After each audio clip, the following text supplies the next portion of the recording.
Gay. Hindi kasi gusto niya, siya yung natawag sa amin. Mingay, Mingay. Sa akin lang ito sumusunod. Kaya sa kanya, tawag-tawagin niya, hindi siya lilingunin. Oo. Pero ako isa ka lang, hingay. Tinusigad, meow! Saan niya nakatay? Labas na. Sa labas. Ang bait nito, dito matae. Oh, pero nang iihi ng paa. Mingay.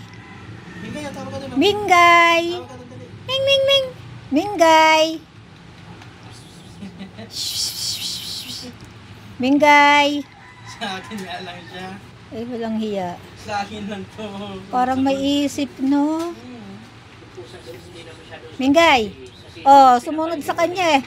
Ako pinabayaan. Tayo. Pero may percent siya dito. Tapos may kanina rin. Ihi ang kanyang Gerald. Mingay, Mingay. Lalaki. Mingay. Magawin sila yun. Parang sa buhay mo, sabi niya. Ming. Ay, bastos. So, may napilang Sa akin nga lang yan. Ming. Hingay. Halika, Mingay. Meow. Halika, dali. Galit ka sa kanya ba? Bakit? Galit sa kanya. Ay, hinahabol yun.